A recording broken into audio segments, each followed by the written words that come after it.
우리 이제 전번 시간에 업의 방법론, 참 이야기가 만만치 않은 부분인데, 여러분들 그런 대로 잘 들어두신 것 같아요.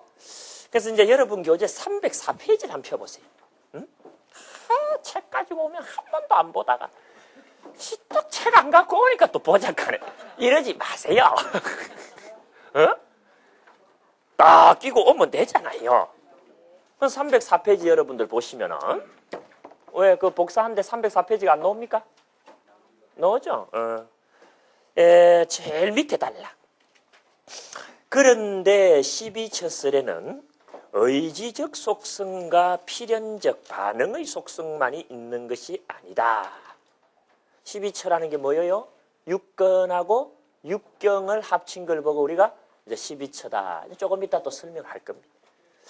12처의 어느 것이나, 그러니까 육근이나 육경이나 모두 뭐다? 삼법인적인 속성을 또한 띠고 있음이 흥미롭다. 삼법인적인 속성이 뭡니까, 여러분들? 무상하고 괴로워서 나라고 할 수 없다. 우리 업의 주체를 육근이라고 잡는 그 이유를 이야기하면서 이 보고 듣고 냄새 맡고 촉감하고 맛보고 종합하는 능동적 인식 주관으로 존재하는 것은 나뿐이다. 그래서 나라고 하면 되고 자기 자신이라고 하면 되는데 우리가 왜 꼭 육근이라고 하느냐 해갖고 한바탕 이야기가 있었죠. 그죠? 그 이유가 뭐라 그랬습니까? 무상하고 괴로워서 진짜 나라고는 할 수 없다. 우리가 무언가를 보고 진짜 나라고 하려면 상일성과 주제성이 있어야 되는데 그게 없지 않느냐. 그래서 어떻다? 그건 내가 아니다. 그래서 우리가 뭐라고 부르자? 육근이라고 부르자. 그랬죠? 그 이야기를 여러분들이 상기하시면 됩니다. 능귀, 코, 혀, 몸, 의지 및 색, 소리, 냄새, 맛, 촉감, 법의 어느 것이나 무상하고 괴롭고 무한하는 속성을 지니고 있는 것이다. 능귀, 코, 혀, 몸 등에 있는 물질적인 부분은 물질의 성격상 주변의 영향을 받으면 어쩔 수 없이 변하고 만다. 맞습니까? 틀립니까? 그러니까 여기서도 여러분들이 잘 읽으려면은 우리 눈이라는 것이 단순한 물질 덩어리는 아닙니다. 그죠? 그 물질 덩어리를 수단으로 본다라고 하는 정신적 그런 인식론적 작용을 포함해서 우리가 눈이라고 한다 그랬어요. 그렇기 때문에 눈이라고 하는 부분 안에는 물질적인 부분이 또 없는 것은 아닙니다. 눈 알맹이랄지 이런 신경계 같은 게 없으면은 또 본다라는 작용이 가능합니까? 안 합니까? 안 하잖아요. 그죠? 그런 뜻입니다. 이게. 눈, 귀, 코, 혀, 몸 등에 있는 물질적인 부분은 물질의 성격상 주변의 영향을 받으면 어쩔 수 없이 변하고 맙니다. 그러면 눈 등에 있는 정신적인 부분은 싫지만 언젠가 따라서 변할 수밖에 없습니다. 그렇게 되면 전 5근의 종합인 제6의 근도 전 5근의 종합인 제6의 근 이런 말도 이제 여러분들이 이해를 하시죠? 우리가 안근은 보는 작용, 이근은 듣는 작용. 그러면 제6의 근은 도대체 뭐 하는 작용을 하는 인식주관이냐 했을 때 전 5근, 즉 눈, 귀, 코, 혀, 몸의 개별적 인식작용을 일단 종합하는 작용을 한다. 우리 이런 거 공부했던 거 기억나세요? 안 나세요? 그러니까 그동안 우리가 공부했던 걸 잘 연결을 시켜야지 이 교재 한 대목이라도 여러분들이 의미 있게 읽을 수가 있어요. 그렇게 되면 전 5근의 종합인 제6의 근도 전 5근과 불가분리이므로 역시 언젠가 따라서 변해야 한다. 이처럼 6근은 무상하다.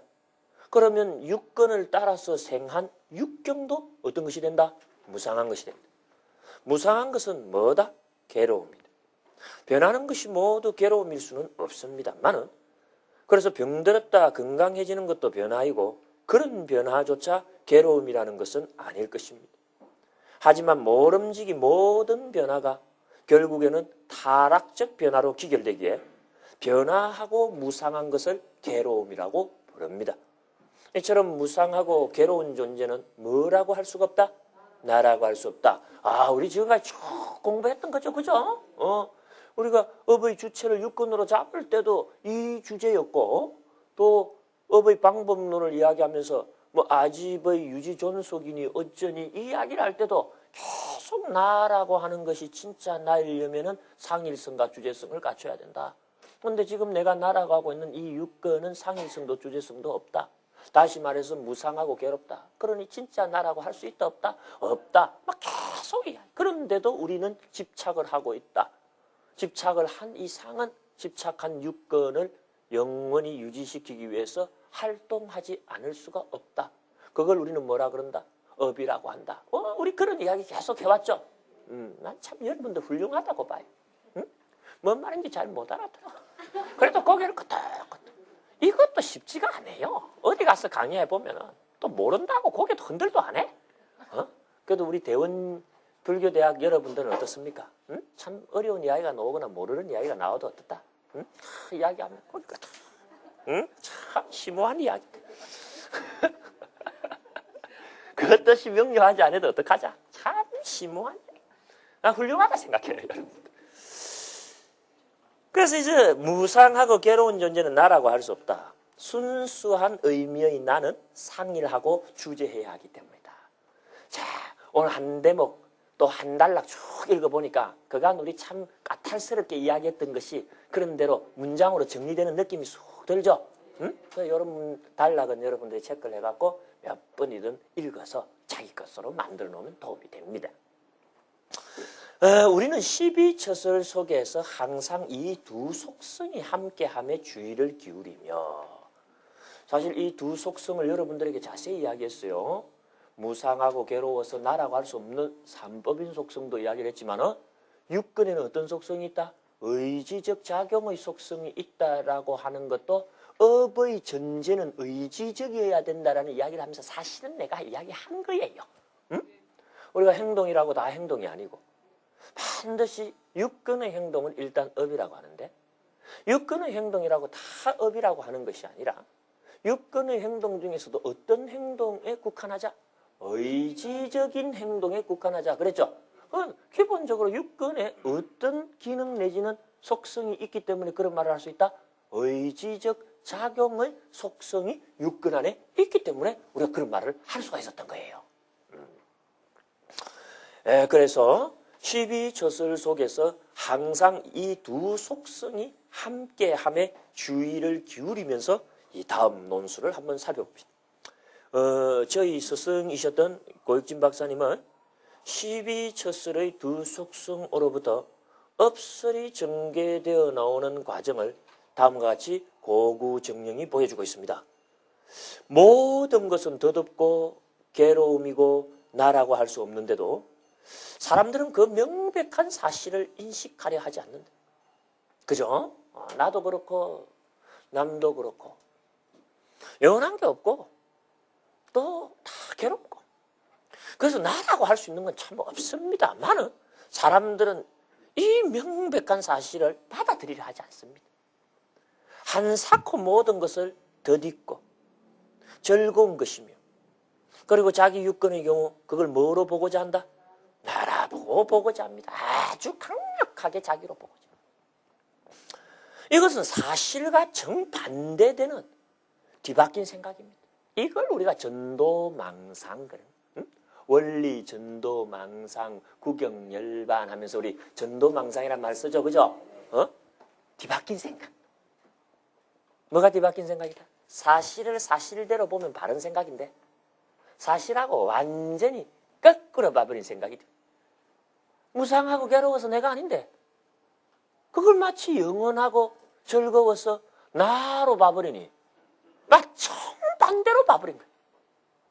다르게만 봐도 사실과 좀 다르게만 봐도 뭐 전도 몽상 이렇게까지는 이야기 안 합니다만 어떻게 봤다? 완전 반대로 봐버려. 그러니까 이건 뭐다? 전도 몽상. 뒤바뀐 생각. 그런 뒤바뀐 생각. 그 뒤바뀐 생각의 내용은 뭡니까? 육건은 무상하고 괴로워서 내가 아닌데도 이걸 상일 주제한 나라고 잘못 보고 있는 거고 또 우리는 덧붙였죠. 그 잘못 보는데 한 가지 좋지 않은 옳지 나쁜 버릇이 그게 뭐다? 덧붙여서 이거 우리는 뭐라고 불렀다? 아집하고 불렀죠. 그죠? 그 아집을 이야기하는 겁니다. 그런 뒤바뀐 생각에서 다시 말해서 아집에서 인간은 나는 진짜 나는 아닐 거예요. 하지만은 자기라고 집착한 이상 또 자기에게는 진짜 납니다. 꿈을 꾸고 있는 당사자에게는 그 꿈이 마치 실제인 것처럼. 그래서 악몽을 꾸면 우리가 식은땀도 흘리고 그러잖아요. 그죠? 그런 것처럼 나를 존속시키려는 끊임없는 활동을 전개하고 있는 것이다. 업이라는 수로는 바로 이러한 인간의 어떤 활동? 의지적 활동을 가르친다.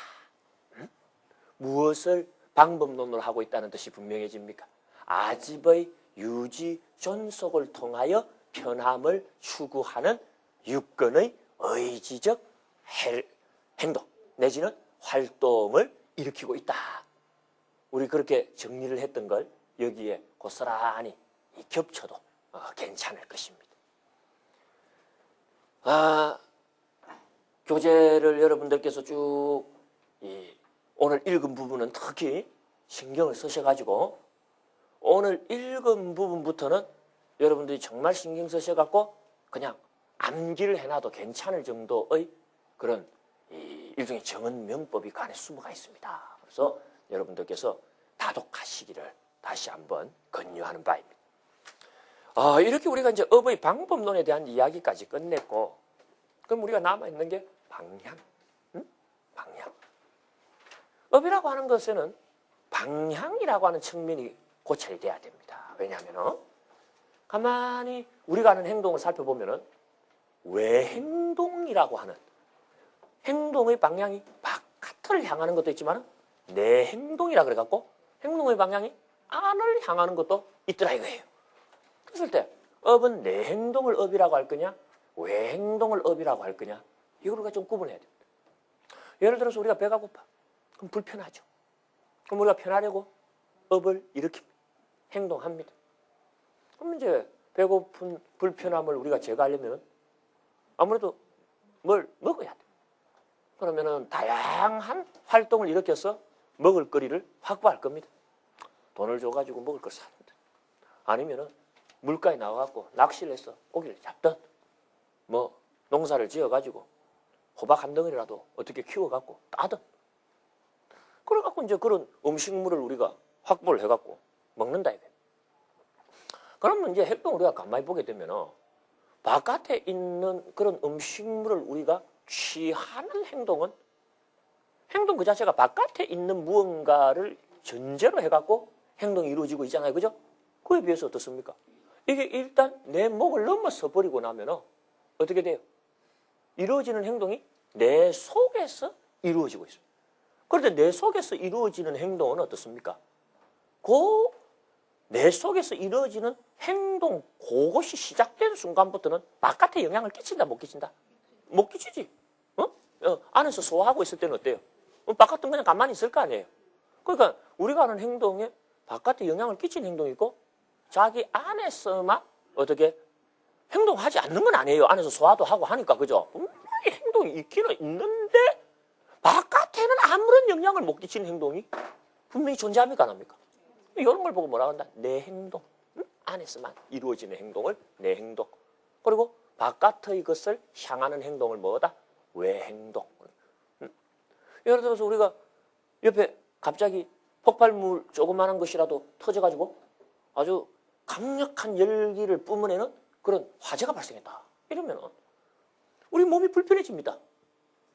정도를 넘어서는 그런 열기를 우리가 쪼이게 되면 그럴 때 우리가 가만히 보면은요, 어떤 반응이랄까 행동을 보이는가 하면은 우선 긴장을 해요. 근육을.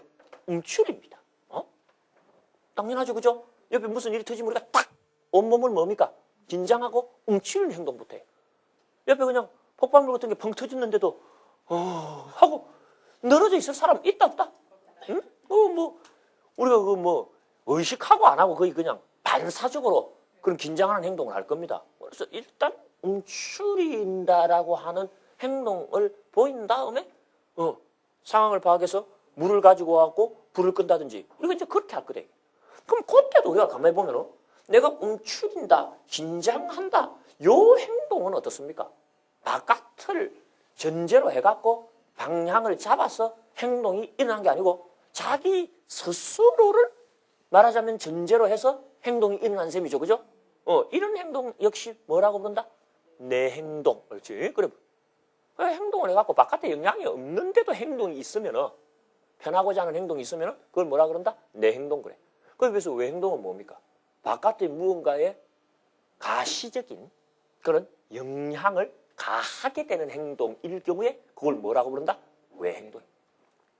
그럼 우리가 이제 업이라고 했을 때에 내 행동을 업이라고 하느냐, 아니면 외 행동을 업이라고 하느냐, 아니면 둘 다 업이라고 하느냐, 아니면 둘 중에 답이 없느냐?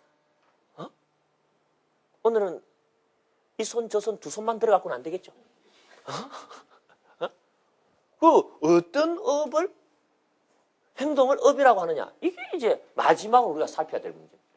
그럼 내 행동을 업이라고 할까요? 아니면 외 행동을 업이라고 할까요? 아니면 뭐 행동은 다 업이지 안팎을 합치면 업이라고 할까요? 내 행동을 업이라고 한다. 그러니까 불교는 역시 안을 중요시하는 종교지. 우리가 육근 그게 업의 주체라고 규정한 것도 바깥에서 움직이는 거는 아직까지 참 신경 쓰지 말고 자기 자신의 움직임이나 행동에만 일단 뭐다? 초점을 두라 하는 취지도 있었듯이 무슨 내 행동부터 따지는 거 아니겠나? 하면 내 행동이 답이 될 거고 아니다. 외 행동 쪽이 그래도 관찰하기가 쉬우니까 그쪽부터 따진 게 업 아니겠냐 하면 답이 외 행동이 될 거고 뭐 합치도 된다 생각하면 합친 게 될 거고 내 행동 손 안 들어. 외 행동 손 들어. 합친 거 손 들어. 그거는 답 없다 손 들어. 오늘 나는 손 없다 손 들어. 외 행동만을 업이라고 합니다. 업은 외 행동만. 여기가 참 중요한 이야기예요. 아집의 유지존속을 통하여 편하려고 일으키는 육건의 의지적 행동 중에서도 외 행동만을 일단 업이라고. 왜 그러느냐? 부처님이 가르치면 이해하기 쉬운 것부터 쓰레지는 분명한 원칙을 갖고 있습니다. 그랬을 때 우리가 내 행동이 없는 건 아니지만 내 행동의 정체를 파악하는 것은 사실 굉장히 어렵습니다. 지 속에서 벌어지는데도 지가 잘 몰라. 여러분들 소화가 어떤 식으로 이루어지는지 압니까? 그냥 먹으니까 소화되더라지. 그러나 우리가 바깥에서 고기를 어떻게 잡는가는 압니까? 모릅니까? 정확하게 알아. 미끼를 어떤 거 써야 되고 물의 흐름이 어떨 때 그리고 그 참 찌의 움직임이 어떨 때 잡아당겨야지 이게 그러면 그게 뭔가 정체를 규명할 때에 내 속에서 벌어지는 행동의 정체를 규명하는 게 쉬워요? 아니면은 내가 바깥으로 행동했을 때 그 행동과 관련된 어떤 사건의 정체를 규명하는 게 쉬워요? 그럼 왜? 보이니까. 들리니까. 냄새 맡아지니까.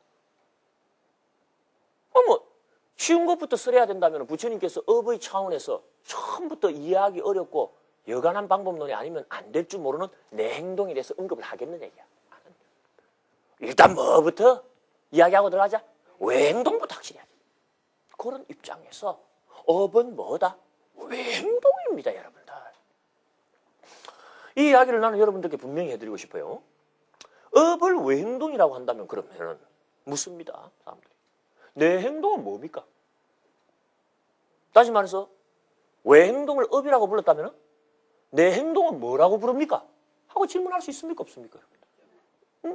어떤 사건이나 존재가 있으면 그 사건이나 존재의 고유한 이름을 부처님은 뭐다? 분명히 지어주십니다. 내가 한테 이야기를 했죠. 부처님 이름 잘 짓는다고. 또 이름 지을 때는 어떻게 짓는다? 더 정확한 표현은 더 이상 넣을 수 없을 정도로 완벽하게 이름을 또 지어주셔요. 그러면 왜 행동을 업이라고 했으면 내 행동이 분명히 존재하는 바에는 내 행동을 지칭하는 그런 용어나 명칭이 있어야 된다, 없어야 된다? 있어야 된다. 뭘까요, 그게? 왜 행동을 업이라고 했대? 이 왜 행동을 업이라고 그랬으면 내 행동은 뭐라고 부를까? 이 왜 행동을 우리가 업이라고 할 때 업이라는 말의 원어가 뭐였어요, 여러분들? 옳지. 카르마. 그럴 때 불교 용어를 자세히 들여다보면 상스카라라는 말이 있어요. 한번 따라해보세요. 상스카라. 우리가 산스크리트라고 하는 언어의 명칭도 저 단어에서 비롯이 되는데 상스카라라는 말이 있어요. 그럼 이거 가만히 봐요.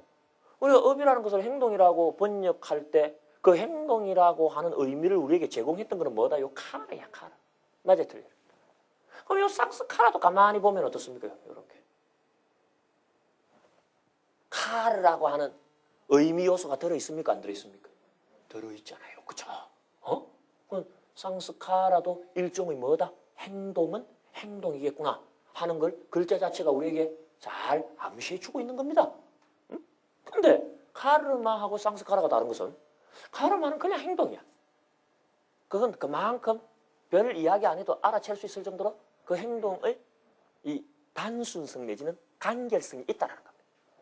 근데 상스카라 할 때는 카라라고 하는 이 의미 요소 앞에 상스라는 접두사가 붙었거든요. 이 뭔가가 앞에 붙었다라는 것은 그 행동이 간단하다. 아니면 안 붙을 때보다는 훨씬 복잡하다. 복잡하니까 말이 많아지는 거지. 훨씬 복잡해진 어떤 행동이 있어요. 오늘 뭐 기본적인 의미를 파악할 수 있는 말이 뭐다? 이 상스카라. 이 상스카라가 한자로 번역이 되거든요. 그랬을 때 이 상스카라가 한자로 번역될 때에 어떤 글자로 번역이 되었는가? 이것만 찾으면 답이 나오는 거예요. 응? 이 상스카라가 바로 불교에서는 행자로 번역이 돼요. 여러분 색수상행식 이 말 들어봤어요? 안 들어봤어요? 우리가 반야신경 외울 때도 어떻습니까? 수상행식 그러면 쓰죠? 색즉시 공즉시 색한 다음에 수상행식 역부여시 이런 말 하죠? 색수상행식 오온이죠. 오온. 그때 네 번째 지분으로 뭐가 나옵니까? 행하는 말 나오죠? 그때 행은 행동을 뜻하는 거예요. 아시겠습니까? 그때 행은 뭐다? 그냥 외행동의 행이 아니고 내행동의 행이야. 그러니까 내행동의 행도 부처님께서는 분명히 당신의 가르침에서 다루고 계신다? 안 계신다? 다루고 계시고 있는 겁니다. 행이라는 이름을 줘갖고 다루고 계십니다. 또 무명을 연하여 행이 있다. 우리가 12연기설에 가게 되면 그런 대목이 나타납니다. 그때 행, 그게 바로 상스카라입니다. 그래서 여러분들 색수상행식 할 때 오온이나 무명을 연하여 행이 있다라고 할 때의 그 12연기는 부처님의 가르침의 그 수준에 입각해서 본다면 대단히 깊은 수준의 가르침들입니다. 초기 불교만 하더라도 부처님의 가르침은 기본적으로 12처 10업설 법문이라는 것이 존재하고 그 12처 10업설 법문을 토대로 해갖고 지금 우리가 공부하는 법문인데 육육법설 법문이라는 것이 그 심오한 새로운 경지 속에 쓰여집니다. 그 육육법설 법문에 가도 행은 안 쓰여져. 그 육육법설 법문을 넘어서 갖고 오온사제설 법문에 가야지 색수상행식 하면서 행이 나오고 그때 쓰여진 행만으로 충분하지가 않아갖고 다시 12연기설 법문에 가갖고 문명을 인하여 행이 있다고까지 쓰여야지 뭐다. 우리 내 행동이 실제 어떻게 벌어지는 건가에 대한 완벽한 정체 규명이 비로소 완료되는 것이 초기 불교입니다. 그만큼 자기 속에서 뭐가 벌어지는지 알기가 어렵다. 지가 지속 따게 볼 수가 있어요. 그러잖아요. 그죠? 그래도 알긴 알아야 되거든. 진짜 알아야 되는 건 뭡니까? 바깥보다도 뭡니까? 자기를 알아야 됩니다. 근데 바깥을 알기보다 자기 아는 게 어떻다? 의외로 어렵습니다. 그래도 알긴 알아야 돼. 아는 방법을 부처님께서는 깨달으셨거든. 그러나 함부로 가르칠 수 없는 게 워낙 어렵다 보니까 조금 여유를 줘야 돼. 그래서 먼저 외행동을 12처 10업설 법문에서 먼저 쓰라고. 내 행동은 뭡니까? 그 다음에 워밍업을 한 단계 더 거친 다음에 두 단계에 나누어서 설하실 정도로 이 상스카라, 내 행동이라고 하는 것은 여러분들 쉽지가 않습니다. 이 상스카라의 이론은요, 나중에 우리가 이 유위법, 다시 말해서 지금 여러분이나 내가 이렇게 생존하고 있을 때 이 생존의 현실 있죠, 그죠? 이 생존의 현실을 가능하게 하는 원초적 힘, 능력을 뜻하는 개념으로 쓰입니다. 그래서 오래 살고 싶으면 쌍스카라가 강해야 된다는 이론이 나중에 나오게 돼요. 응? 왜? 저게 내 행동이라 그랬죠? 행동은 뭐하러 하는 거라 그랬어요? 편하려고 하는 거라 그랬죠? 그 편하려고 하는 말 속에는 어떻습니까? 오래 산다, 건강하다 이런 거 다 들어있죠? 오래 살고 건강하려면은 업보다도 뭐다? 쌍스카라가 제대로 발생해야지 내 행동 안에서 뭐 해야 됩니까? 이게 강건해야지 이게 오래 사는 거거든. 그래서 이 쌍스카라를 강화하는 방법이야말로 무병장수하는 그 구체적인 방법론이 되고, 아, 부처님은 그런 교리도 또 쓰라셨어요. 어? 수행자가 수행을 하되 어떻다? 금강장수하면서 수행할 수 있도록 그런 방법을 쓰랬어요. 그리고 금강장수의 비결은 구조적으로 뭐다? 쌍스카라를 얼마나 강화하느냐. 다시 말해 내 행동을 얼마나 잘 일으키느냐에 달려있어요. 그 내 행동이 조화를 잃어버리거나 그 내 행동이 어떻습니까? 절차를 이탈하여서 꼬여버리면 뭐다? 가쁩니다, 여러분들. 응? 가쁩니다. 위험한 게 내 행동이. 그 내 행동을 할 때는 어떻다? 절차나 순서나 방법론에 입각해서 아주 조화롭게 작동시키고 가동시키면 어떻다? 쌍스카라의 힘이 강화되어 갖고 그 한 개체의 생명이 천수를 누리게 됩니다. 명급을 다하게 된다는 교리가 있어요. 그래서 여러분들 아마 궁금할 거예요. 어떻게 하면 그러면 쌍스카라가 강화되는데? 업에 대한 이야기는 집어치우고. 어떻게 하면 오래 사는가 이야기가 급합니까? 안 급합니까? 내 이야기 안 하려고 그래요. 노인들이 많아서 큰일이. 나라가 너무 늙어져가지고 아는 얼마 없는데 부양해야 될 노인들은 많아갖고 이 나라가 앞으로 큰일이. 그래갖고 어떻습니까? 오래 사는 법까지 이야기해뒀다가는 진짜 큰일 날 것 같아갖고 나라야 늙든 말든 나는 오래 살고 싶죠? 쌍스카라를 강화하는 방법은 딱 하나뿐입니다. 그런 게 있어. 이름 알고 있어요. 그야말로 우리 지금 12처 10업설을 넘어서 갖고 66법설 단계까지 넘어섰어. 오언사제설 이야기할 때가 있어요, 여러분들. 응? 아마 다음 학기쯤이면 그 이야기를 할 겁니다. 오늘 해라고요? 절대 안 하죠. 왜냐면 절대로 수준을 어겨가면서 과도한 이야기를 한다 안 한다? 안 한다. 암만 해주고 싶어도 해줘봤자 지금으로서는 당장 아무런 의미가 없었다 이렇게 판단되면 뭡니까? 그래서 부처님 말씀하셨죠. 진실이라 하더라도 이익이 없으면 말하지 말아요. 내가 여러분에게 드릴 말씀은 불교 교리상 진실이지만 지금 이야기 갖고 이익이 발생한다 안 한다?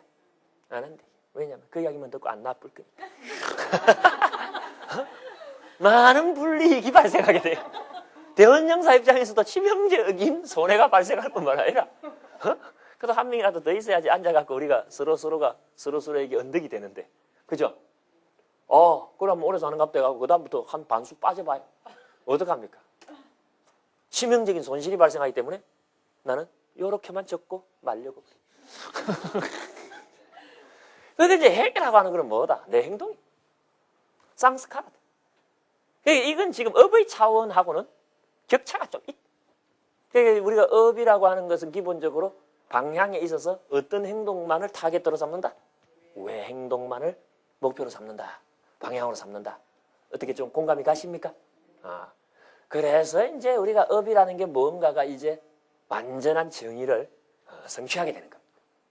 업이란 아집의 유지 존속을 통하여 편하려고 일으키는 육건의 의지적 행동 중에서 외행동을 업이라고 합니다. 아시겠죠? 요렇게 정의를 해야지 이게 업에 대한 정의가 되는 겁니다, 여러분들. 아집의 유지 존속을 통하여. 난 참 재방송 안 하는 스타일인데 우리 대원불교대학 참 여러분들은 저에게 있어서 특별한 그런 지위를 점하고 있기 때문에 내가 이렇게 되풀이 하는 거예요. 내가 어디 가서 되풀이 안 합니다. 왜냐하면 아까 한 말하고 똑같이 말할 자신이 없어. 말이 길다 보면 그래 돼요. 응? 아집의 유지 존속을 통하여 변하려고 일으키는 육근의 의지적 행동 중에서 외행동을 업이라고 한다. 아시겠습니까, 여러분들? 같이 한번 따라해보세요. 업이란 아집의 유지 존속을 통하여 변하려고 일으키는 육근의 의지적 행동 중에서 외행동을 업이라고 한다. 아직까지 정확하게 못 적은 사람은 포기하고 그냥. 그러니까 이것만큼은 여러분들이 어떻게 해야 된다? 명료하게 자기 걸로 만들어둬야 돼. 응? 그래서 내가 혹시라도 업에 대해서 물으면 어떻다? 아집의 유전석을 때문에 자다가도 물으면 어떻다? 아집의 유전석은 외행동을 업이라. 이 나와야 된다, 안 나와야 된다? 나와야 돼. 이거 안 나와. 참 계절이 가을이로 이제 완전히 접어든 것 같네요. 이게 옛날 같으면 9월만 돼도 양력이든 음력이든 바람이 이제 좀 찬바람이 불고 낮에 태양은 좀 뜨겁다 하더라도 그 견딜만 하고 상쾌했는데 요새는 9월은 여름이에요, 여름. 그죠? 아, 여름. 더웠어, 9월도. 10월 되니까 조금 아침, 저녁으로는 좀 찬바람 느낌 들고 낮에 햇살도 견딜만 하고 이제 정말 이제 가을인갑다 하는 생각이 드는데 뭐 저희도 이야기했습니다만은 내년에는 여름이 더 길어진다 그랬죠. 그래서 뭐 10월 중순쯤까지 여름이 가지 않을까 참 걱정이 됩니다. 그럼 태풍도 많아지고 여러 가지가 이제 그거 되는데 여러분들이 가을이 되면 뭐가 제일 먼저 떠오르는지 모르겠어요. 응? 떠나간 애인이 먼저 떠오릅니다. 응? 애인이 어디 있었어야지 떠나가든지 말든지 하지. 왼수들만 옆에 있어가지고 좀 떠나갔으면 좋겠는데 안 떠나가. 그게 문제입니까? 나는 이 가을이 딱 되면 떠오르는 문구가 하나가 있어요. 응? 봄에도 안 떠오르고 여름에도 안 떠오르고 겨울에도 안 떠오르다가 가을 되면 탁 떠오르는 문구가 하나 있어요. 뭐? 천고마비?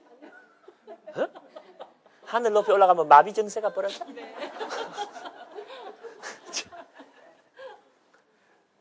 비슷한 것 같다. 꽃자 비슷한 게 나오니까. 응? 이 뭔 글자인지 한번 알아봐요. 응?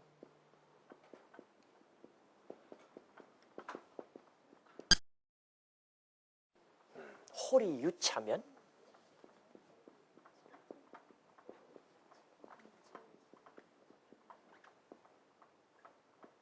천지 현격이라.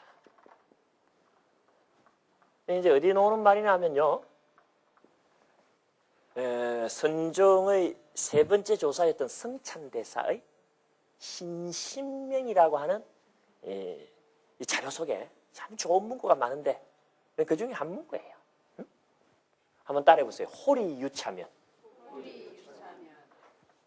천지 현격이라. 이 홀이라는 게 뭐냐면은 여기 이제 틀호자인데 그냥 틀이 아니고 여우의 틀입니다. 그 여우의 틀이 가을이 되면 아주 가늘어져요. 왜냐면 이제 틀갈이를 해야 되거든. 겨울을 대비해서 굵고 듬성듬성한 여름 틀이 빠지고 가을에 가는 틀이 촘촘하게 남아로서 이제 체온을 갖다 해요. 여우란 놈이 덩치가 작기 때문에 이 겨울 되면 그 여우 목도리라는 말이 나오는 거예요, 여러분들. 이 틀이 촘촘해집니다. 그래갖고 여러분들 우리가 추호라는 말이 있는 거예요. 추호. 가을 추자에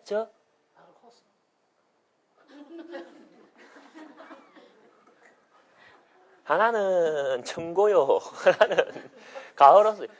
내가 항상이 아니지만 앞에 앉는 사람은 좀 되는 사람으로 좀 앉혀요, 여러분들. 어? 이분들이 그간에 성적이 좋다가 오늘 무너지네. 그 가을 추자에 저 호자를 쓰는 거예요. 그러니까 우리가 나는 그런 일 할 생각이 추호도 없었다 그러죠. 그건 뭐냐? 가을철 여우의 틀. 털만큼도 없었다 이거예요. 상당히 수준 높은 말입니다. 추호라는 말이에요, 여러분들. 근데 추호보다도 더 심각한 게 뭐냐면 호리야, 호리. 호리 할 때 리가 뭐냐면은 다 쓰릴 리자 이럽니다만 이 경우는 털끝을 뜻하는 거예요. 털끝. 털의 몸통보다 끝이 더 가늘죠. 응? 그러니까 가을에 여우가 털갈이를 할 때의 그 가늘디 가는 털의 끝을 보고 뭐라 그런다? 호리. 아주 상상할 수 없을 정도의 미세한 그런 어떤 간극을 뭐라 그런다? 호리. 응? 시작할 때 말이에요. 그런 가을철 털갈이를 하는 여우의 미세한 털의 끄트머리만큼만 차이가 있어도 저 뒤에 가면 어떻다? 하늘과 땅이 현격하게 벌어져 버린다. 응? 이게 불교야. 불교라는 게 여러분. 이건 뭘 의미하느냐? 정확해야 된다. 무슨 말인지 알겠어요? 하나를 알아도 어떻게 알아라? 정확하게 알아라. 응? 시작할 때 대충 알아서 안 될 뿐만 아니라 호리의 차이만 난다 하더라도 뭡니까? 나중에 가다 보면 돌이킬 수 없는 격차 속에 침몰해버립니다. 그래서 저는 여러분들 앞에서 갖고 이렇게 강의를 하면서 이 제 스스로의 강의에 대해서 이 테이프도 가끔 보고 하면서 또 이렇게 찍다시피 이렇게 틀어서 모니터도 합니다. 하면은 참 불만스러운 면이 많아요. 아직. 예를 들어서 우리가 주변에 강의를 잘 하시는 참 선배들 이렇게 지켜보면 참 화려해요. 어떤 분은 강의가.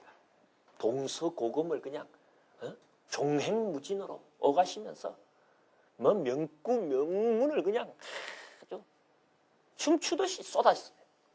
화려한 그런 설법을 하시고 강의를 하시는 스님이 계십니다. 들으면 정신이 푹 나가요. 또 어떤 분은 거기서 안 그러면 더 나가서 현란해 강의가 아예. 뭐 춤 보고 있는 것처럼. 또 어떤 분은 굉장히 거창합니다. 정확하게 이야기해 주래. 응? 진도 많이 내는 게 중요한 게 아니고 막 이거저거 비교해갖고 그냥 정신 홀라당 빼놓는 게 중요한 게 아니고 업이면 업, 건이면 건. 그게 실제 무슨 뜻인지에 대해서 그 수준에 있어서 그 사람들의 아주 최고의 그런 어떤 역량을 동원해갖고 정확하게 해석해줘요. 난 이건 이 강의의 생명으로 삼아요. 그러니까 여러분들이 이제 건이면 건이라고 하더라도 어떻습니까? 그건 단순한 뿔이 아니다. 인드리아다. 인드라에다가 이하를 붙였다. 그 인드라가 샤크라 대바남 인드라에 나온다. 그거 사실 꼭 그런 이야기 들어도 되지만 안 들어도 될 수 있어요. 하지만 제 뜻은 뭐냐? 정확한 뜻을 파악하게 하려면 이런 이야기 저런 이야기 관련된 이야기는 일단 들어두는 게 좋아. 그럴수록 어떻습니까? 자료가 많기 때문에 결론의 정확도가 높아지거든. 그러다 보면 사실 시간은 낭비가 심해요. 우리가 8월 말인가 9월 초부터 시작했죠. 그래 시작해갖고 뭡니까 지금 10월 한 달에 훌떡 넘어갖고 겨우 뭘 정의를 내렸냐면 업의 정의 하나 지금 낸 거예요. 그래서 돌이켜 생각하면 어떻습니까? 뭐 공부한 것도 없네. 업이 뭔지 사전 보면 알 텐데 그렇게 생각해보면 이 가위가 아무 의미가 없어. 그러나 사전 봐갖고 오늘 여러분들이 내린 그 정의가 나오질 않습니다. 응? 보는 바에 따라서 다 색깔이 달라지기 때문에 그리고 이와 같은 정의가 내려졌던 저와 같은 정의가 내려졌던 그 의미를 알고 받아들여야 될 거 아닙니까? 그것도 정확하게. 그래서 눈도 그냥 눈이 아니고 보는 작용자랄지 건도 절대적인 건능체랄지 그런 어떤 설명들. 의지라는 말도 함부로 쓰는 게 아니다. 의식과 의도가 결합해야 된다는 등. 아집이라는 개념. 그것도 진짜 나를 잘못 보는 아집도 있지만은 나 아닌 걸 나라고 보는 아집도 있다는 등. 정확하고 자세한 정보가 끊임없이 여러분들에게 제공이 되었던 겁니다, 여러분들. 그러니까 이런 정확한 정보를 제공받는 기회를 누린다라고 하는 건요, 이게 그렇게 쉽지는 않습니다. 꼭 뭐 네이버로 우리나라에서는 이래 말하면 또 좀 이상해서 말은 안 합니다만은 그래요 그게. 그러니까 이런 기회를 여러분들 잘 누리셔야 되죠. 그런 절차 끝에 뭡니까? 허리의 차이만 있다 하더라도 천지가 형격해진다라는 그런 경고의 메시지를 잘 아는 입장에서 여러분들께 업이 무언가의 설명을 제공한 겁니다. 그렇기 때문에 이 정의를 여러분들께서 잘 이해한다라고 하는 것은 그건 단순히 업이 뭔가 하나 알았다라는 것을 의미를 상회해야 합니다. 앞으로 불교 공부를 어떻게 해야 되는가 하는 것에 대한 지침이 될 뿐만 아니라 이걸 바탕으로 뭡니까 여러분들? 이제 여러분들은 탄탄한 뭘 쌓아가게 된다. 불교에 대한 지혜를 쌓아갈 수 있는 토대가 됩니다. 그럼 불교 공부를 할 때 여러분들께 늘 뭐라고 했습니까? 호흡을 길게 가지라. 단막극으로 보지 말고 대하 드라마처럼 천천히 보면서 나아가라. 멀리까지 보면서 조바심 내지 말고 나아가라고 하는 이야기도 그 순간순간 우리가 성취해야 될 어떤 목표가 있을 때 그 목표이 뭐다? 정확도를 가요. 그래서 작년에 여러분들 처음 강의 시작할 때도 하도가 뭡니까? 정전이었어. 그래 안 기억납니까? 전체를 보자. 해석을 바로 하자. 그리고 뭐다? 똑바로 보자. 정전에 대한 이야기 했던 거 기억납니까? 기억 안 나도 뭐. 내 이해합니다. 요번 학기 시작할 때 한 이야기도 아니고 전번 학기도 언제? 시작할 때 한 이야기. 지금 기억하고 있으면 그게 이상해. 그래서 여러분들 그때도 내가 정견을 이야기했지만 이 정확도를 듣다. 그래서 이제 드디어 여러분들은 업이라는 말 한마디라도 듣습니까? 정확하게 이야기. 그 정확한 이해의 문장 표현이 뭐다? 아집의 유지 존속을 통하여 편하려고 일으키는 육근의 의지적 행동 중에서 외행동을 업이라고 한다. 이렇게 정의되지. 그러니까 그건 자다가도 업이 뭐냐 물으면 어떻다? 아집의 이야기해야 되겠어, 안 해야 되겠어? 그거 입에 딸딸딸딸딸 붙어 있어야 돼. 붙어 있어. 이번에는 내가 필기 시험을 칠 게 아니고 구술 시험을 쳐야 돼. 그래갖고 업이 뭐냐 물어보고 몇 초 만에 정확하게 말하느냐를 보고 3초 안에 정확하게 말하면 A, 5초 넘어가면 B학, 10초 넘어가면 C학, 말 못하면 D학. 이번에 그렇게 해야 되는 거예요. 업의 정의 잘 이해하셨죠? 자, 이제 이래 되면 우리는 날개를 활짝 펼치고 이 부처님의 가르침 세계로 이제 속도감 있게 이제 날아가도 됩니다. 업이 뭔가만 정확해지면은 그 다음은 일종의 연역 논리에 들어간 것처럼 그냥 술술술 풀립니다. 자, 한번 풀어봅시다. 호리 유차면 천지 형격이라 좋은 말이에요. 그래 안 그래요, 여러분들? 적어도 가을철이 되면 이 정도 문구는 떠올려야지. 청고마비, 가을 호수, 그것도 앞에 앉아가지고 수고하셨어요. 많이 미안해요, 내가. 업이라고 하는 게 뭐냐? 업의 주체가 뭐라 그랬죠? 육근. 육근이 일으키는 행동 중에 어떤 행동? 외행동. 외행동이라면 뭡니까? 바깥을 향하여 행동한 거죠. 그죠? 업은 이렇게 바깥을 향합니다. 그럼 바깥에 뭐가 있어요? 응? 바깥에 뭐가 있니? 업은 외행동이니까 바깥을 향하여 행동한다 그랬는데 그럼 바깥에 뭐가 있느냐 이거예요. 바깥에 뭐가 있어요? 바깥에 뭐가 있는데 바깥을 향하여 행동했다는 거예요. 그렇죠? 여러분들은 이 질문에 답할 의무가 없죠. 바깥에 있는 걸 보고 뭐라 그런다? 그렇지. 엄밀히 말하면 육경들. 그죠? 육근은 단수고 바깥에 있는 것이 육경들이다 또는 육경이다라고 하는 이 이야기는 대단한 선언 중에 하나. 왜냐? 육근은 말하자면 나 자신을 뜻하죠. 자기 자신. 자기 자신의 바깥에는 뭐가 있다? 육경들이 있다라는 말은 육경들 외에는 있다 없다? 육경 바깥에는 육경들이 있다라는 말은 육경들만 있다는 말 아닙니까? 아니면 육경들도 있고 또 다른 것도 있는 거야? 어떤 거야?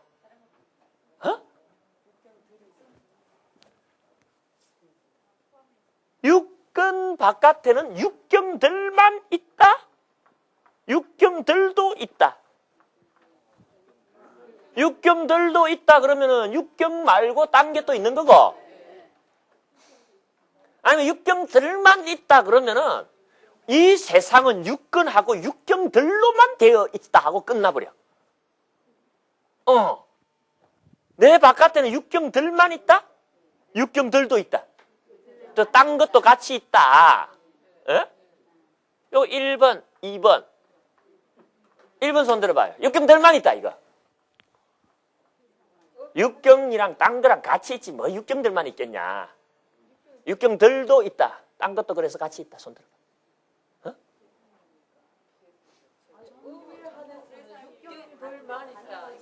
업에 한해 쓰고 하나지 않고 쓰고 관계가 없어. 이거 바깥에 뭐가 있냐를 이야기해봐라 이거야.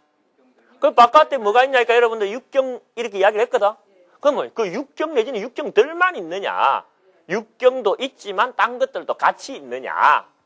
만약에 딴 것도 같이 있으면은 우리가 업을 외행동이라고 할 때 업의 방향이 육경만 향할 게 아니고 그 딴 것도 향한다고 봐야 돼. 그래요 안 그래요?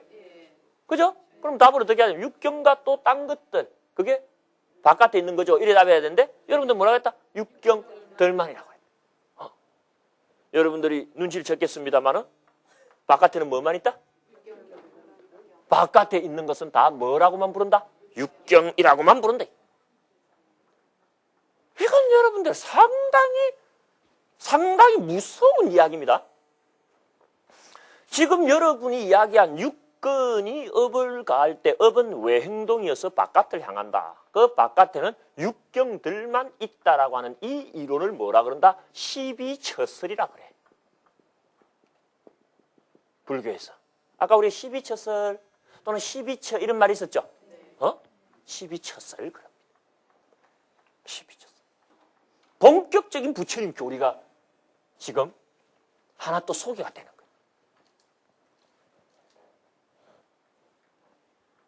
십이처 할 때에 이 10이라는 숫자의 기원은 뭘 것 같아요?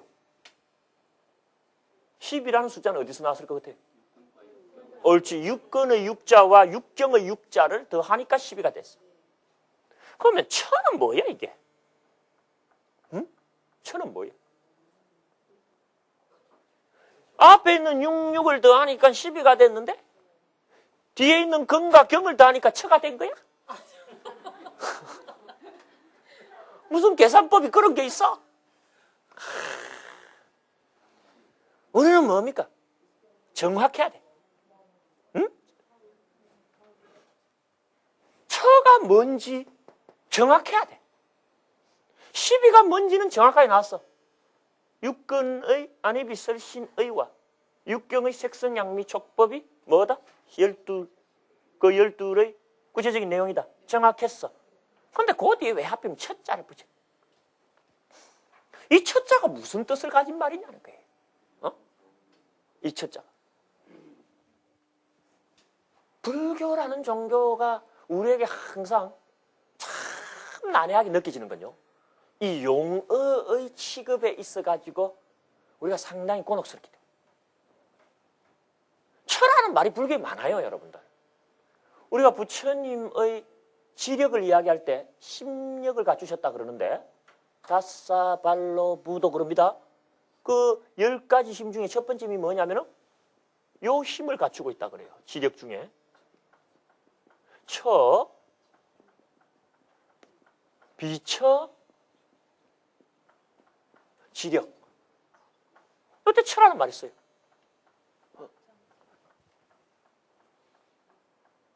근데 여러분들 불교 수행에 들어가게 되면 37조도법이라는 중요한 수행의 이 세트가 설해지는데 그 37조도법의 첫 번째 단계의 수행법이 뭐냐?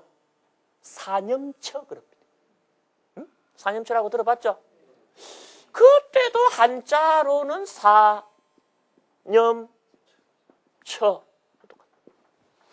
그리고 오늘 이 12처 할 때 첫자세요. 그럼 이 세 첫자가 다 같은 첫자냐 이게. 너무너무 다른 첫자들입니다. 그러니까 한자어를 바탕으로 하는 불교학이라고 하는 것은 이런 경우에요. 치명적인 오류를 남깁니다. 호리의 차이만 있어도 천지가 현격해지는데 저건 처음부터 틀리려고 작정하고 들어간 거예요. 왜 그러냐? 원어가 다릅니다, 여러분들. 원어가 달라요. 비처지려 갈 때에 인도 말은 스타나입니다. 스타나. 원어가. 한번 따라해보세요. 스타나. 그런데 사념처 할 때의 처는요. 그냥 스타나가 아니고 우파스타나입니다. 앞에 우파가 붙어. 아까 똑같은 카르에 아무것도 안 붙은 카르마 하고 쌍스라는 접두사가 붙은 쌍스카라는 수준 차이가 엄청난 행동은 행동이라도 완전히 딴 행동이라 그랬죠. 똑같은 단어의 해석법에 입각하면 똑같은 스타나라도 아무것도 안 붙은 스타나하고 우파라는 접두사가 붙은 스타나는 같다 다르다. 다릅니다, 여러분들. 뭐 용법의 완전한 차이를 나타내.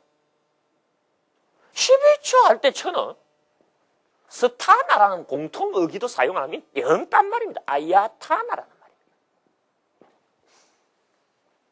드와다샤 아야타나니 12개의 아야타나가 있나니라. 12처 할 때는 아야타나. 그러니까 이처를 다 같은 처라고 생각했다가는 한 발자국 못 나가는 거예요. 한 발자국 못 나가는 거예요. 참, 이 불교 공부라고 하는 건 정확도가 생명임에도 불구하고 현실적으로 우리가 불교 공부를 제대로 하기 위한 여건은 몇 가지 고비를 넘지 않으면 안 되는 겁니다. 그러니까 다행스럽게 여러분들이 전문적인 무슨 불교학자가 되려고 하는 사람은 아니라 하더라도 그 불교에 대한 정보를 전달받는 데 있어서 정보를 일단 정확하게 전달받아야지 내 거로 만드는 게 정확한지 안 한지가 기대되는 거지. 처음부터 정보 자체가 헷갈렸으면 어떡합니까? 나중에 볼 거 없는 거거든요. 그러니까 그래도 다음 시간에 우리 허학장님도 그렇고 여러분들 만나는 네 분 선생님들은 그래도 이 원전 해석에 나름대로 조율을 갖고 있는 사람. 다들 10년, 20년 저 언어와 맞붙어 갖고 어떤 해석이 핵심적인 해석이 되는가에 대한 나름대로의 방법을 갖고 참 그런 게 여러분들 다행스러운 겁니다. 응? 다행스러운. 세상에 그런 선생들이 와서 강의를 하는데 학생들이 좀 많이 와야 되겠어요? 아니면 많이 온 거 이게 지금 고마워요. 많이 고마워요. 참 어떻게 보면은 이 강의하는 사람 입장에서 나 혼자 어디 가서 이야기를 할 것 같으면 그런 말 안 하는데 모처럼 이렇게 팀이 짜져가지고 체계적으로 정확도 있는 정보를 제공하는 그런 기회가 됐는데 이 왜 사람들이 그것에 대해서 그렇게 호응을 안 해줄까 생각을 하면은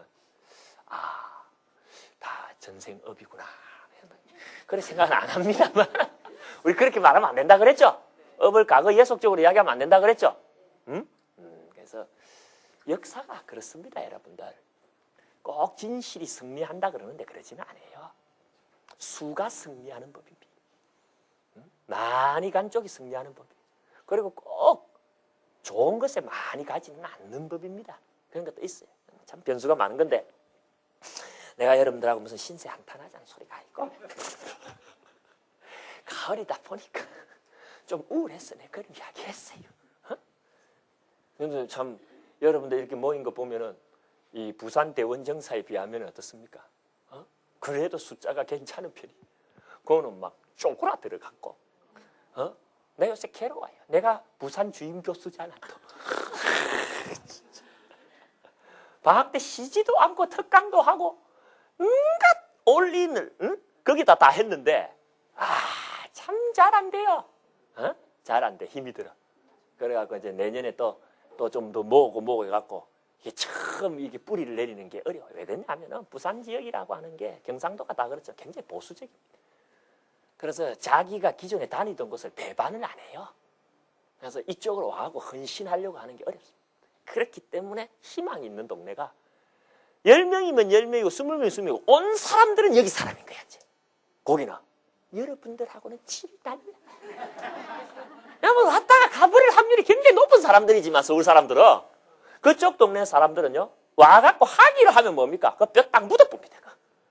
그렇기 때문에 질이 달라.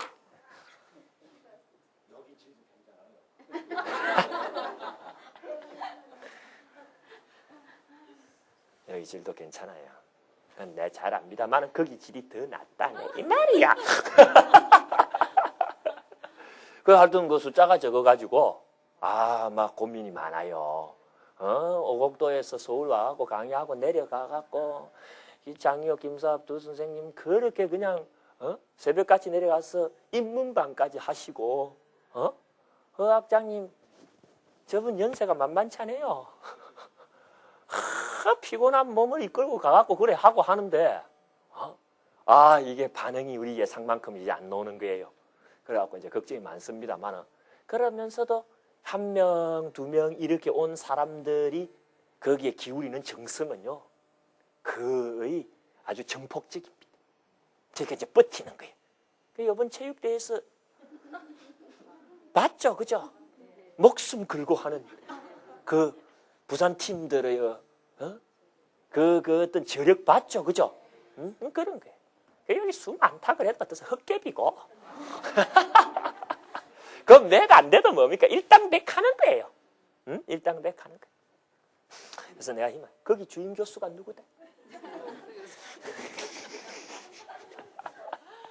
난 여기 애착이 별로 없어요. 난 그거가 지금 머릿속에 꽉 차있지.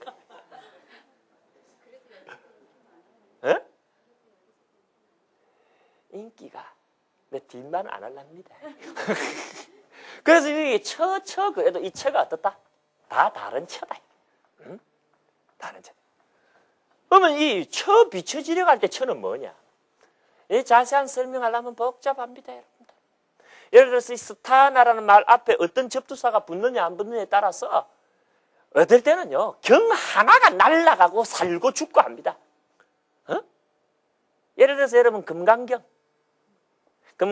제2품 선현기청분 수보리의 질문 발안욕따라 삼약 삼보리 심한자는 응운하주이며 응운하 항복기심이나이까 이상하네요. 안욕따라 삼약 삼보리의 마음을 일으킨 사람은 어떻게 응당 머물러야 하며 그 마음을 항복받아야 됩니까? 이상하네요. 반야무 경전은 머무른다는 말을 쓰면 죽여버립니다. 응무소주의 생기심이 응당 머무는 바가 없이 마음을 일으켜야 되는데 어떻게 머물러야 됩니까? 하는 질문을 해요. 이상하네요. 거기는 다른 글자는 다 써도 되지만 한 글자를 쓰면 안 돼. 머물 주자를 쓰면 안 되는 동네입니다. 근데 응운하주 어떻게 머물러야 합니까? 라고 물었으니 이거는 완전히 경을 갖다 뒤집어 버리는 이상한 말. 그거 여러분들 눈치를 못 챘다라고 하는 것은 못 챘죠, 그죠? 그게 이제 눈치채는 사람이 있는가 하면 눈치가 안 채지는 사람이 나는 수보리가 이래 물으면 안 되는데 지난해나 이러면 숫자 들어가갖고 와 이라노 내가 그래 질문하면 안 됩니다. 머무른다는 말을 쓰면 안 돼. 머무른다는 말이 들어가야 되는데도 쓰면 안 된대 갖고 빼기까지 합니다. 여러분들. 반야신경에는 여러분들 보리살타, 의반야, 바라밀다, 신무가에, 무가액으로, 무유공포, 원리전도, 몽상, 구경열반 3세제불, 의반야, 바라밀다 하여 고득, 안역따라, 삼백삼불이 돼 있죠? 그 주자 빠졌습니다. 보리살타는 반야, 바라밀다에 의지하여 머무나니 마음의 가림이 없고 하고 주자가 들어가고 3세 제부는 주자가 빠져. 그래서 안욕 따라 303보를 얻어. 그런데도 불구하고 주자가 가지고 있는 이 금기가 하도 강하기 때문에 현장 스님이 번역할 때 의도적으로 그 머무나니 부분을 뺄 정도입니다. 번역을 할 때.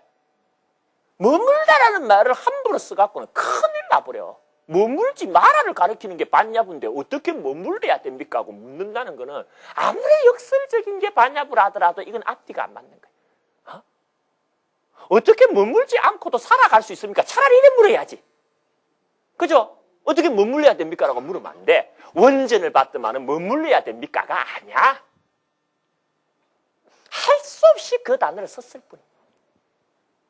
머문다라고 하는 말의 원어는 프라티스타나입니다. 여러분들. 스타나라는 말 앞에 접두사 뭐가 붙는다? 프라티가 붙으면 머물다입니다. 응? 이건 장소를 딱 지정해줘. 어디에 머물다. 그런데 어떻게 머물러야 합니까? 라고 우리가 흔히 번역하는 응운하주의 원어를 보면은 프라스타나야. 프라티스타나가 아니고 요거 놓쳐보면 안 돼. 프라스타나. 프라티는 정지의 의미를 지니는데 프라는 운동의 의미를 지닙니다. 그 비슷한 발음이야. 박탈? 그러니까 반야할 때 반야의 원어가 프라전야거든? 전야는 지혜인데 지혜는 지혜로 돼. 어떤 지혜다? 프라. 진행적인 지혜. 한자라면 부주지. 머물지 않는 지혜. 이거는 정지, 머문, 스탑이 아니고 머물지 마라, 운동해라, 진행해라. 이 접두사입니다. 이게 뭔 뜻이었냐 하면요. 실제는 원어를 보게 되면 발 안욕 따라 삼략 삼보리심이 아니고 처음으로 대성에 올라선 사람 이래 돼 있어요. 처음으로 대성에 들어간 사람. 그럼 대성이라는 게 뭡니까? 큰 탈것이죠. 소성은 뭡니까? 조그만한 거죠. 그럼 여러분 생각을 해보십시오. 우리가 마차를 생각을 하면 조그만한 1인용 마차를 지금까지 몰던 사람이 큰 속도가 빠르고 덩치가 큰 6인용이나 8인용 마차를 몰게 되었다라고 생각해봐요. 처음부터 균형을 잘 잡고 쓸 수 있을까요? 없을까요? 속도가 빠르니까 어떻습니까? 훨씬 힘들겠죠? 그러면 질문을 이렇게 할 수가 있습니다. 처음으로 큰 마차에 올라탄 사람은 어떻게 균형을 잡으면서 서내어야 할까요? 이렇게 질문할 수가 있겠죠? 균형 잡고 서는 걸 말합니다. 머문다가 아니고 뭐다? 선다야. 우리말에 서다라는 말 한번 보세요. 가다가 서면은 정지요 머물미지만 앉았다가 서면 뭡니까? 운동이잖아, 그거. 그래요, 안 그래요? 그리고 앉았다 쓸 경우에는 균형을 잡아야 됩니까? 안 잡아야 됩니까? 그거 이야기하는 거예요. 처음에 대승에 들어간 사람이 어떻게 넘어지지 않고 서 있을 수 있을까요? 하고 물은 거야. 그럼 말이 됩니까? 안 됩니까? 말이 돼. 그런 다음에 어떻게 나아가야 합니까? 그리고 마음을 항복받아야 됩니까? 이렇게 들어가는 거예요. 그러니까 여러분들이 그냥 주자가 있다고 어떻게 머물러야 됩니까? 하고 그렇게 무비판적으로 해석을 하는 건요. 그게 뭐다? 아직 경안이 열리지 않아서 그런 거예요. 응? 그 원전의 용어 해석 하나에 따라서 뭡니까? 사실은 이건 완전 엉터리인 거 엉터리. 머물러야 됩니까가 아니야. 어떻게 균형을 잡고 서내어야 합니까? 정확하게 말하면 이거는 쓰고 이거는 내다야. 내다는 운동이죠. 안에서 밖으로. 서내어야 합니까야. 그 의미가 미묘하지만 큰 차이가 있다는 거 알겠죠? 그게 다 이 단어 앞에 접두사가 뭐가 붙느냐 했다. 그런데 처비 체질이고 할 때 처는 아무런 접두사가 없고 사임할 때 처는 우파가 붙었다 이거야. 그럼 이 차이가 있다 없다? 큽니다. 아예 글자가 달라진 아야타나는 뭐겠습니까? 더 큽니다. 그러니까 이런 걸 정확도 있게 우리가 접근하지 못하면 뭡니까? 그냥 12처 이야기 들었다고 12처 하는 게 아닙니다. 문제는 이게 시작이라는 거야. 나중에 가다가 틀리는 것은 뭡니까? 그 끝을 그렇게 걱정을 안 해도 될 수가 있는데 시작 부분에서 틀려보면 어떻다? 홀이 유차면 천지 형적해져. 스타나의 천은 무슨 뜻이고 우파스타나의 천은 무슨 뜻이며 아야타나의 천은 과연 무슨 뜻이고. 그래서 과연 12처라고 하는 교설은 그 용어 자체를 어떻게 쓰게 정확하게 쓰게 될까? 여러분들 잘 아시죠? 아직 모르셔요? 그럼 오늘은 끝났고 다음 주에 이야기한다는 걸 아는 사람은 알아 이거. 우리는 너무 조급하게 강의할 필요가 없어요. 호흡을 길게 가지고 천천히 흐르는 장강의 물처럼 느긋하게 가되 게으름만 피우지 않으면서 정확도를 추구해 나가면 그게 쓸모가 있는 거예요, 여러분들. 알겠죠? 요 다음 시간에 이 천은 뭐고 이 천은 뭐며 이 천은 뭔가 답을 여러분들에게 제시하면서 강의를 계속 진행하도록. 오늘 강의 경청해 주셔서 대단히 감사합니다. 네.